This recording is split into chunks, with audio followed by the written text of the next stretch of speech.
সামনের রাস্তাটি অনেক ছোট একটি রাস্তা।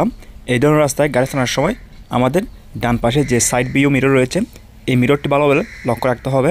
পাশে যে ওয়াল রয়েছে, ওয়ালে যত সম্ভব কাছে নিয়ে যেতে হবে আমাদের গাড়িটি। এরপর গাড়ির বাম পাশের সাইড ভিউ মিররটি দেখতে হবে এবং এই মিররে দেখা যাচ্ছে আমাদের গাড়িটি এই মুহূর্তে রাস্তার কতটুক মাঝখানে রয়েছে। এই মুহূর্তে গাড়িটি রাস্তার ঠিক মাঝখানে রয়েছে। এই ধরনের রাস্তায় গাড়ি চালানোর সময় আমাদের গাড়ির দুইটি যে লুকিং মিরর রয়েছে, লেফট সাইড এবং রাইট সাইডে দুইটি মিরর আমাদের ভালোভাবে ফলো করতে হবে। বিশেষ করে ডান পাশের যে সাইড ভিউ মিরর রয়েছে, এটা একটু বেশি চেপে গাড়ি চালাতে হবে, কারণ ডান পাশের যে সাইড ভিউ মিরর রয়েছে এটা আমরা ভালোভাবে দেখতে পারি, ওইটা আমাদের কাছে হওয়ার কারণে। আর যে বাম পাশে যে সাইড ভিউ মিরর রয়েছে ওটা আমাদের একটু দূরে হওয়ার কারণে ওই মিররটা আমরা একটু কম দেখতে পাই। যার কারণে আমাদের সবসময় লক্ষ্য রাখতে হবে ডান পাশের লুকিং মিররটা একটু সেপে আমাদের গাড়ি চালাতে হবে।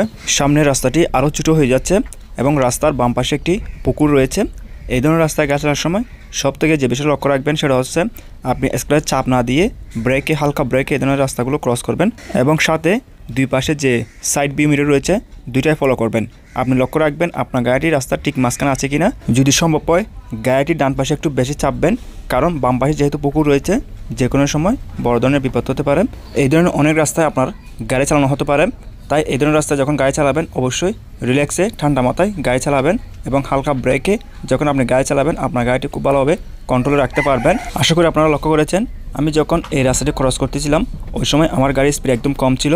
আপনি যখন ছোটো রাস্তায় গাড়ি চালাবেন ওই সময় আপনার গাড়ির স্পিড যতই কম থাকবে ততই আপনি আপনার গাড়িটি ভালোভাবে কন্ট্রোল করতে পারবেন